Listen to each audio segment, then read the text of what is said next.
Ate Chiki. I'm Janine, 31 years old, from the City of Love, Iloilo City. Since 2017, wala na po akong karelasyon.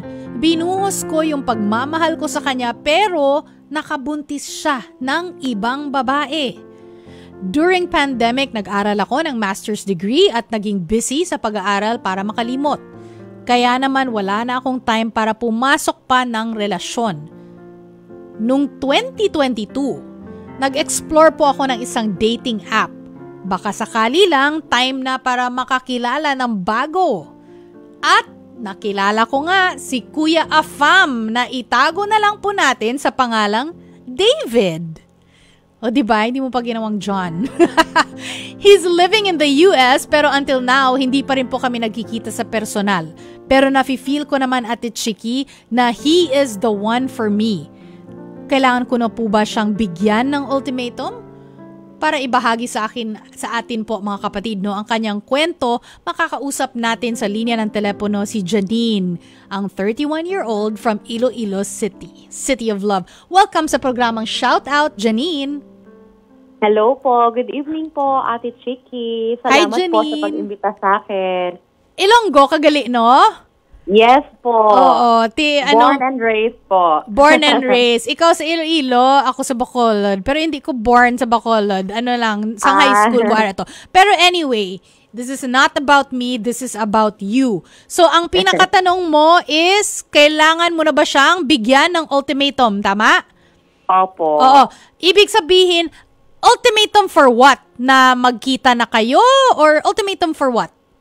Yes po. Kasi ang feeling ko po ay medyo matagal na yung 2 years for a wait time. Ayun po. So, nagko-communicate naman kami constantly through phone. Nag-uusap kami, nagvi-video call din kami minsan. Pero he is very busy with work.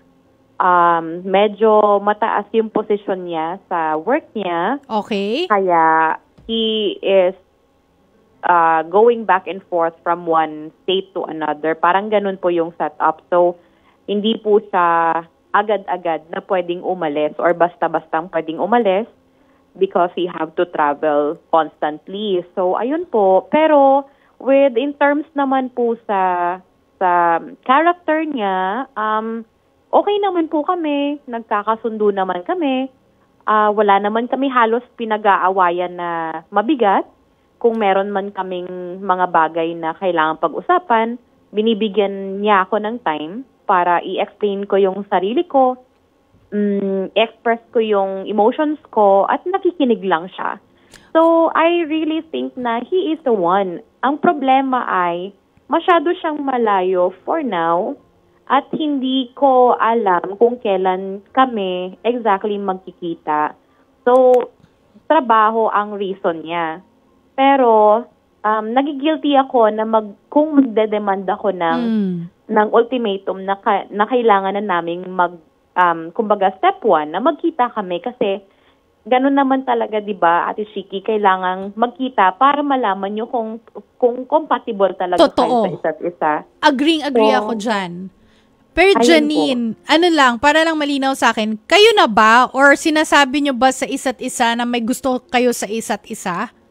Opo, parang we treat each other naman na as into a relationship. So parang actually pinakilala na niya ako sa mom niya or kinikwento niya ako sa mom niya as girlfriend niya. Okay. And ako naman, kilala din siya ng family ko as boyfriend. Pero parang hindi pa ganun ka siniseryoso ng pamilya ko because wala po akong boyfriend ng matagal na panahon. And the first one that I introduced to them, they have not seen pa. So parang hindi pa, kumbaga quote-unquote, officially sa both families kasi hindi pa talaga kami nagkikita. Okay. So, tama naman. Tama yung dilemma mo, no? Kasi ibig sabihin, 2 years na kayong nag-uusap and parang kayo na. Parang ganun na nga. Yes. So, parang long-distance relationship. Ganun po yung setup. Oo.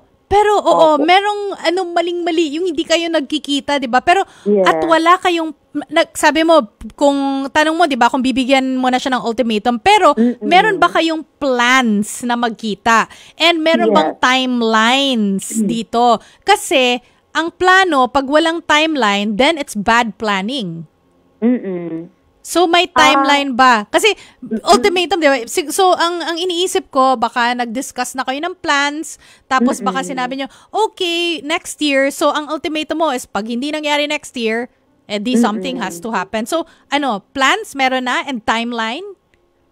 Yung first, actually, Ate Chiki, last year, meron kaming napag-usapan na by this month, magkikita kami or he will fly to the Philippines. Kasi Okay. medyo mahirap sa atin kung manggagaling tayo sa Philippines and then pupunta tayo ng US. At siya Hindi dapat siya ganun siyang kadali. lalaki. Opo, pero Oo. ang thought po natin ay kung hindi siya makakaalis, na kung pwedeng ako yung pupunta, which is okay kasi kung he will help me with everything. Pero medyo mahirap yung paperwork for that. So, he planned before na pumunta. However, ang sabi niya, due to work, parang medyo na-push back hanggang na umabot na kami ng 2 years na hindi pa rin kami nagkikita. So, ang last po na usap ay na within this year ay pupunta siya pero wala pong definite na date. Yes, So, medyo waiting in vain pero ayoko naman pong magmukhang demanding kasi hindi lang naman ayokong isipin niya nagmamadali ako or na baka mag-damage yung trabaho niya because of me. So, Hindi, ayun po yung dilemma. I don't think na so. iniisip Hindi ko. ka demanding dahil 2 taon na kayong nag-uusap and kayo na. 2 taon and hindi kayo nagkikita. Normal ang nararamdaman mo. Parang siya, 'di ba? Parang it's a bother. 'Di ba? Parang it's a bother na bakit ganyan? Kasi actually nung sinabi mo nga na feeling mo he's the one, parang hindi pa ako kumbinsido kung ako. Kasi iba yung kasama mo yung tao na makikita mo yung, for a period of time ha, kasi ito, iba yung usap-usap lang kayo di ba? In like through video call, iba yung kasama mo siya na nakikita mo yung habits niya, nakikita mo yung mga kawirdohan niya, at matatanggap mo yung mga yun. Makikita mo kumbaga yung mga deal breakers. Kasi ito, maraming mga, maraming mga hindi mo nakikita kung hindi kayo nagkikita in person, di ba? So, mga deal breakers mo, hindi mo alam. So, how can you say he's the one? Parang feeling ko hindi mo pa ata masasabi. As of this point, yes, compatible kayo. Yes, magkakasundo kayo. Yes, yung communication lines nyo are very good. Base dun sa kwento mo. Pero, kapag hindi mo nakikita yung compatibility in person sa ngayon, baka magdulot yun ng issues later on, di ba? Ayun din po. Kaya ako naman last year, actually, nang hingi na ako din ng time for him to come here para magkita kami in person. Dapat. Ayun din kasi ang gusto ko sana na kasi iba yung nag-uusap lang kayo over the phone Correct. than na nag-uusap kayo in person.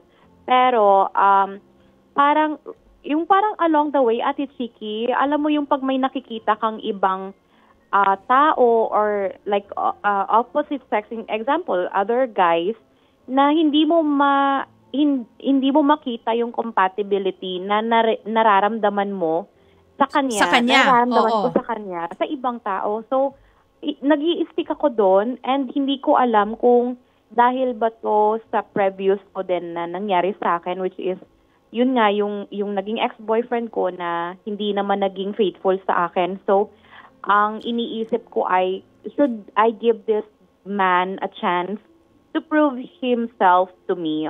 So, parang ganun po. Pero, ayoko magmukhang demanding din. So, should I give him the ultimatum na? And, kung hindi ba niya ma-fulfill yon, should I give it up na? Yes, you should give him the ultimatum. 2 years is too long na hindi kayo magkasama na kayo na. And kung tatanungin kita sa ngayon, kasi sabi mo na pushback. So kumbaga, ang dami ng excuses. Di ba nga may kasabihan, and I said this last week actually, no? Sa isa sa mga callers or letter senders, I said na kapag gusto may paraan, kapag ayaw maraming dahilan, 'di ba? Or something like that. So since na pushback itong meeting nyo dahil sa trabaho niya, which is ngayon, so ibig sabihin yung trabaho niya yung priority niya, parang ganun, 'di ba? May tiwala ka ba sa kanya? Full tiwala kasi kailangan 'yon sa relasyon. Siguro, Ate Chiki, I can say na oo kasi kung hindi naman din, hindi naman ako mag-i-stay dito sa situation namin, no, for a long time. Kasi almost kahit nagtatrabaho siya, nagvi-video call kami. So I'm pretty sure na, ang iniisip ko naman na wala naman siyang ibang kasama or wala siyang ibang karelasyon. Pero of course, hindi ko mapoprove yun unless na hindi kami magkasama. So, nandun yun sa likod ng utak ko palagi. Normal yang iniisip at nararamdaman mo. Actually, lahat ng trabaho, no, kahit gaano ka busy, kung empleyado ka, meron kang tinatawag na leave. Meron kang tinatawag na remote work. Meron kang tinatawag na work from home. Ang daming options na pwede mong gawin or i-negotiate just for kahit a few days of leave. Diba? At sabi mo nga, mataas siya sa kumpanya niya. Yeah. So, he can do that and he can very well afford na pumunta dito. Kung ganun, diba? So, yes, po. Ang tingin ko sa ngayon, maraming excuses. Maraming excuses. So, medyo nakakainis. Opo. Diba? Minsan po medyo nagkukos po siya ng hindi po pagkakaunawaan sa aming dalawa because of that. Kasi ayun nga po din yung pino-point out ko. Although ako naman, I try to be as considerate as possible. Too considerate. Too considerate. Oo. Na hindi na, siguro sa pananaw ng, kumbaga ng between sa kanya at sa akin, pag sa outside na, hindi na siya tama. Hindi nga tama. Totoo. Oo. Pero hindi ko magawang bigyan siya ng matinding ultimatum na pag hindi ka pa nagpunta dito, it's the end of us. Kasi I'm still hoping, Ate Chiki, alam mo yung hope na makes you wake up every day. Yung parang ganun po na hope na someday magkakaroon ka rin ng sarili mong happy ending. Totoo naman. Na baka ito to. So, ayun po yung nag-hold po sa akin na bigyan siya ng pagkakataon since wala naman akong nakikitang parang red flag, no, on the aspect na parang may iba or na hindi niya ako mabigyan ng oras dahil may iba siyang iniintindi maliban sa which is ako din before I very workaholic. So parang hindi ko siya magawang ano bang tawag dito?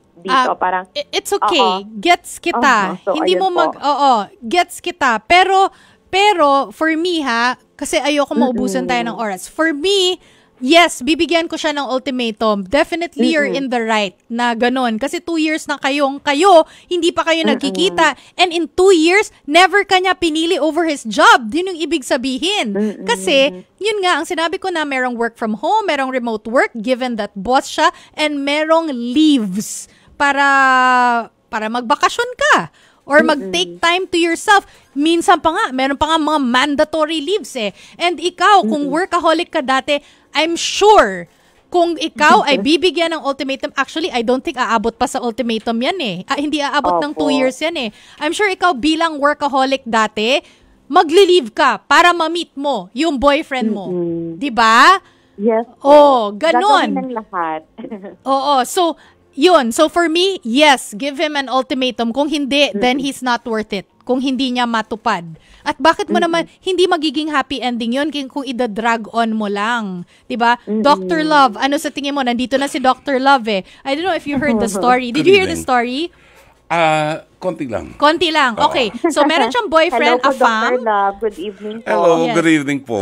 Very fast, I'm just gonna tell Dr. Love, no, yung kwento mo, background. So, meron siyang boyfriend, Afam. So, nasa US, may trabaho, busy daw. Mataas ang posisyon sa kumpanya. How old? 2 years na how old yung boyfriend mo? He's 36 po. 36. Okay. 2 years na sila. And hindi sila nagkita pa ever dahil sobrang busy daw yung schedule. So her question is, should she give him an ultimatum na, see me now, otherwise, that's it? I have 4 words to answer. Didiretsuhin ka na nito. I can feel it. Let go of him. Ayun. Dr. Love, Opo. parang ang sakit-sakit naman po nung advice. Drop him like a hot potato. Kasi feeling ko, Dr. Love, hindi pa niya kaya. Kaya parang sige, give him an ultimatum. I think she will get her answer after that. Pero not wasting gonna get time yun, anything. no? You're not gonna get anything out of this guy. He's not interested in you. Pinaglalaroan ka lang yan for 2 years.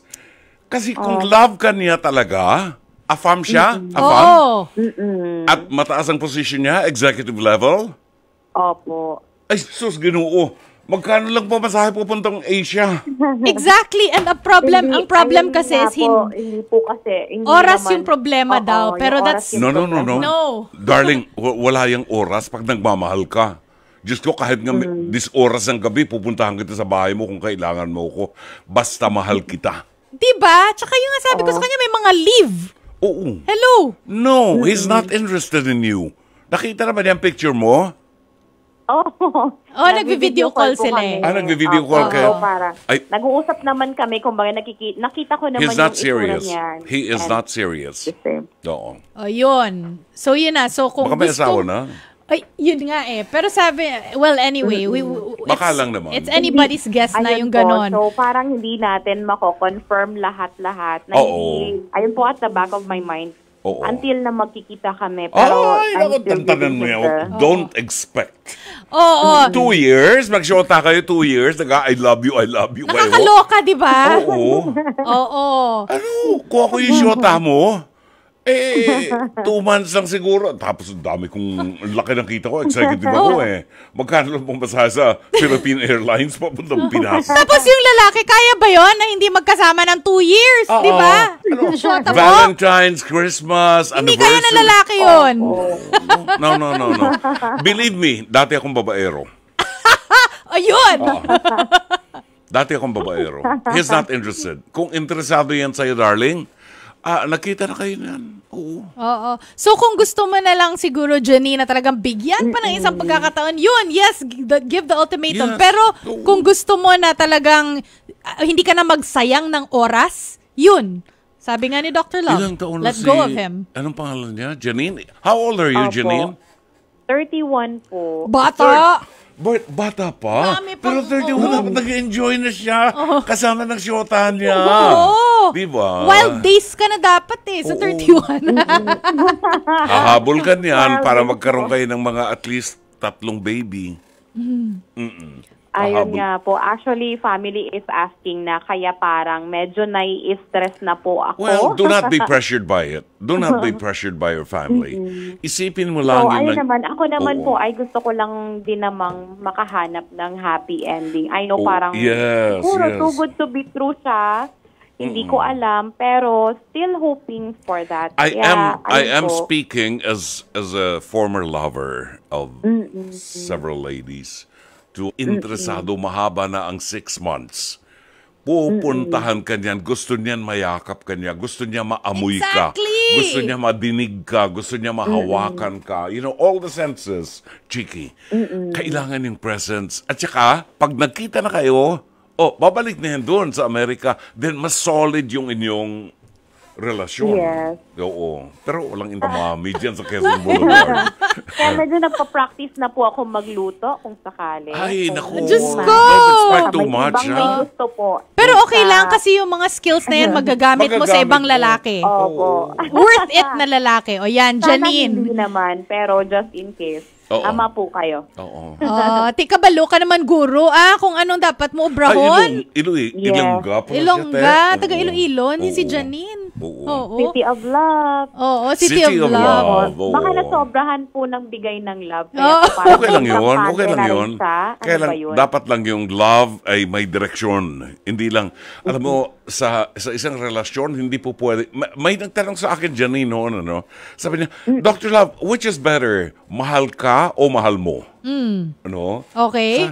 Hindi ko siya mahal, pero gwapo siya. Mahal niya ako, mahal na mahal niya ako. It's not gonna last. Hindi magtatagal yan. O, kailangan mahal mo siya at saka mahal ka niya. Hindi pwedeng one-sided yan. Oo. In a relationship, kailangan dalawa kayo nagmamahalan, dalawa kayo nag-i-invest doon sa time. Mukhang wala siyang investment sa'yo. Time. Okay, Janine. Ayan, good luck. Thank you, Alam mo Dr. na kung Lam. anong gagawin mo. So either ultimatum, gusto mong bigyan ng chance, yes, give an ultimatum, pero alam mo naman kung anong mangyayari. Or, sabi nga Sige nila, po. Dr. Love, let go of him. Yun. So maraming salamat and good luck, Janine, Sorry, from the Janine. City of Love. Thank Oo. you. Sorry, Thank Janine. you, Dr. Love. I'm just giving you Pag-iisipan ko po ng a piece mabuti of my ang mind. mga sinabi niyo po as advices. Kasi nanghinayang naman ako dun sa love na ibinibigay mo. Yung Tsaka attention. effort, grabe. Yung effort mo. Aral pa magluto, Oo, sus, Ginoo. Sa girl, mag-aral ka pa magluto para sa kanya. Grabe. Gina-expect mo pagdating niya rito nga, magluto ka ng sinigang, adobo. Di ba? Ako gani, may bana, hindi pa ako kabalo magluto. Ay, sus. Okay. Ang bot sa musik. Sige, Good luck to you, Janine. Good darling. luck. Thank you po. And good Maraming night. salamat Everything po. will Good be night. well. Oo.